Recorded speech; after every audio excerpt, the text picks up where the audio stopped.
Certainly, all our dreams and all our ambitions would not be ever fulfilled, I don't think, without somebody like George in the band, you know? And then you got Nathan, who's like the opposite end of that. When I first joined, I was 17 or 18. He'd been drumming for 15 years or plus, or more, I don't know, or however many years. I'd been playing bass for 2 years, you know? So I had a lot of catching up to do. So he was on my ass, you know, from the get-go. He really helped push me to be the best I could be. And now I feel like we're at a level where we push each other, where, you know, if he might be struggling or something, I'll come right back at him. And the same thing, you know, it'd be like 5 years ago, it was the reverse, but now I'm just like, come on, you give it, you know? Nathan's the young, passion-filled lover of life, you know? He's a pirate in every sense of the word, I suppose. But I was saying that was the best show for a long time for us. Chris. Get this man some whiskey. I want to see him. I want to. Why you just keep saying sorry to me? Come on, dude. It's Nate you're talking to, man. I used to be real depressed. I used to find comfort in depression. I thought being depressed was where it was at because I knew how to deal with it. And I was a negative creep, and that was cool to me. I dug that. That was my identity. And so I don't know what happened, but something came in where it was like, you know what? I'd kind of rather be happy. And I'm not always gonna be happy. And if I'm happy half the time, that's cool. But all of a sudden, I started opening my heart to a positive life. Yeah, my dad was into music, really into music. That's what he did. That was his gig, man. He pretty much sacrificed everything in his life for music.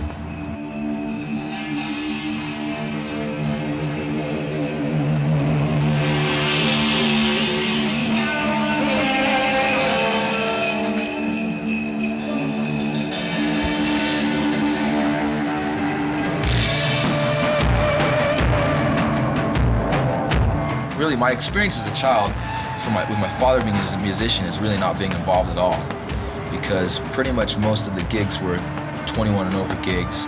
And then this was like the early 80s when, I mean, you know, the Hollywood scene in the early 80s, there was some punk rock going on, and that's, you know, but there was a lot of, you know, rock and roll, a lot of cocaine, a lot of just soulless crap, if you ask me.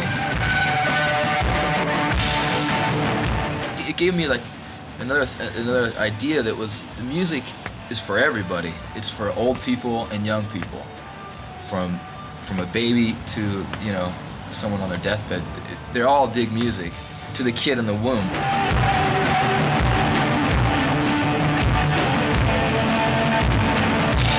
So that's what music should be for. That's what music should be about.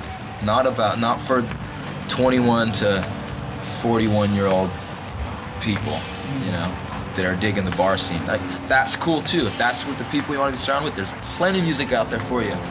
I just like music that is more universal, that crosses the boundaries of who should or shouldn't be listening to it.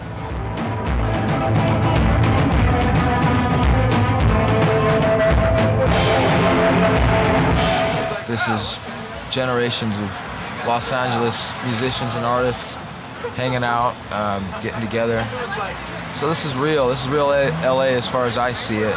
Down the street there is Molly Malone's, where we all met, Flogging Molly, and hung out. And right across there is pretty much where, if we had any money in our pocket after the night of drinking, we get about $40 a piece to play. We'd spend more than that drinking that night, on top of our 3 free drinks. But if we did have any money afterwards, if we got paid or something, we usually go to Canner's here, have the midnight special, or up there to Damiano's. I came out here, I was working for General Electric, as a matter of fact, and in 1996 I came out here on a business trip.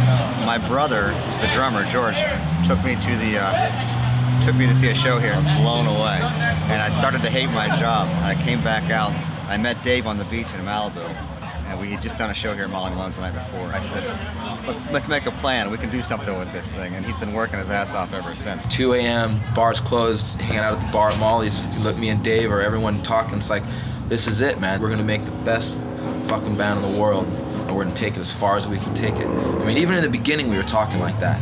We never really said, oh, well, we'll just get together and do this for fun. That's not the energy of this band. It was always like, it's everything or nothing. In the early days, a lot of people thought that I don't mean a joke band, don't get me wrong, but a novelty band in the sense, oh, here we are, we're trying to play punk rock music with fiddles and accordions and tin whistles. That was never the case.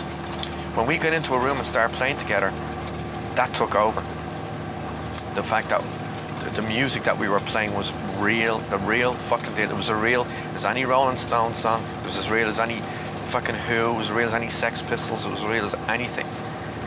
You know, for us 7 people. There was an A&R session, and they had 2 different A&R people from major labels. They had a buyer from the Viper Room here in Los Angeles, and the A&R guy said, you know what, I just don't see how this really connects. This is bar music, and it just seemed laughable at the time. I was there with Nathan, the bass player, and I just jumped up, sort of out of character for myself, and just turned to the room. I said, this is the horse shit of the music business, and I said, just move people and do it yourself, and you don't need any of them. And we got up and left the room, and that was that. And I think that's what a lot of people missed. They're looking for that marketing plan. They look at the roster and go, oh, I don't have I've got this. I don't have, oh, these guys signed a Coldplay. I need a Coldplay kind of band on our roster. Mm-hmm. And so then you find something to shove in that thing because somebody else, you know, made it work. And so now you know that the marketing is done for you. When you see Flogging Molly, the first thing these major labels look at is like, how are you going to market it? You know, there's 8 or 7 people in the band. You know, Dave King isn't 20 years old. You know, it's like they're a band. Are they a punk band? Are they a traditional Irish band? Are they a folk band? I mean, I think people just look at it and just don't get it. And for Bill and I mean, I know when I saw it the next morning, I came into the office and told Bill, I go, you gotta come see this band, man. It's gonna rip your face off.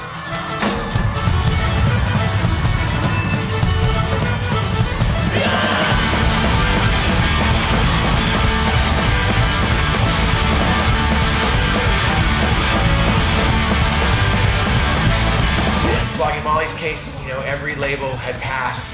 And for us as a company, Bill and I were trying to sign bands, and we were always kind of in the shadow of maybe Epitaph or Fat Records, you know? So being a small label, we had to figure out different ways to work with bands. And when we came across Flogging Molly, it was a perfect time because they needed us to work for them as much as we needed a band that would go out and take it to the people like they have.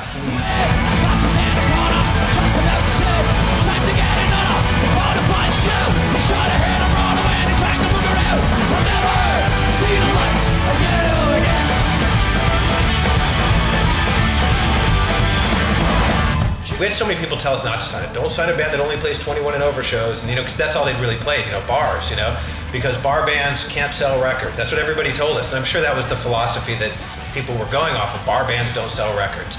And we looked at each other and said, okay, if we don't work with this band, who are we going to work with? Like, what band's better than this, you know? And maybe bar bands don't sell records. Well, oh well. I don't think we ever viewed them as a bar band. No, we didn't. Yeah, I'm saying, like, if people feel that way, I mean, I think that we looked around the audience and went like, there's a college person, there's a priest, there's a punker, here's you and me. We all are feeling this energy that this band is emitting. If they can do this here, they should be able to do this everywhere. Yeah.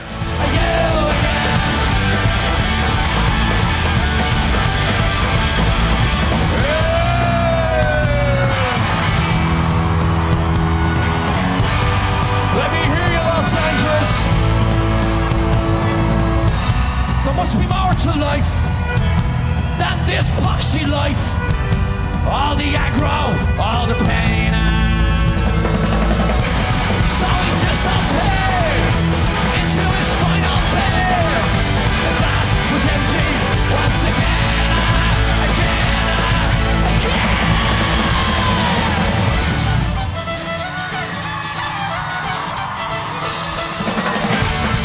It was flying by the seat of our pants. Like, okay, should we sign? Dude, do you think these guys will work with us? Let's go ask them. March backstage.